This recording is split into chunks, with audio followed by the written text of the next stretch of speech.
ولذلك واش نديروا في الجنازه؟ نتعظ، الانسان يتعظ.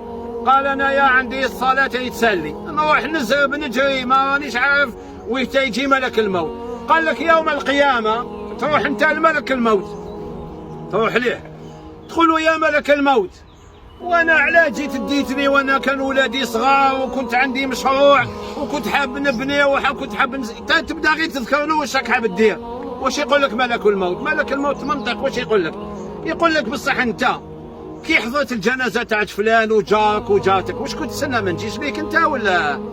فملك الموت يعطيك عقليه يعطيك فكره، يقول لك كي كنت تحضر الجنازات واش كنت تسنى انت ما نجيش عندك؟ خلاص ما دام حضرت جنازه غيرك وجد للجنازه تاعك. اللهم صل وسلم على سيدنا محمد وعلى ال سيدنا محمد. بسم الله الرحمن الرحيم. قل هو الله احد الله الصمد لم يلد ولم يولد ولم يكن له كفوا احد. بسم الله الرحمن الرحيم. قل هو الله احد الله الصمد لم يلد ولم يولد ولم يكن له كفوا احد.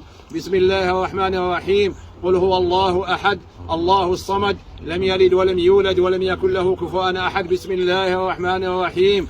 الحمد لله رب العالمين الرحمن الرحيم مالك يوم الدين إياك نعبد وإياك نستعين اهدنا الصراط المستقيم صراط الذين أنعمت عليهم غير المغضوب عليهم ولا الضالين آمين. اللهم اجعل ثواب هذا القرآن لأهل المقبرة عامة ولميتتنا خاصة يا رب العالمين. اللهم ارحمها برحمتك، اللهم ارحمها بصلاتها، اللهم ارحمها بصيامها، اللهم ارحمها بصبرها على البلاء، اللهم ارحمها بتربيتها لأولادها، اللهم ارحمها بضيوفها، اللهم ارحمها بخدمتها لزوجها، اللهم ارحمها بإحسانها إلى الناس، اللهم ارحمها بحسن ظنها بك يا رب العالمين، اللهم ارحمها بشهادتها وصلاتها وصيامها وعمرتها، اللهم ارحمها يا رب العالمين أنك رحيم، وارحمنا معها يا رب العالمين.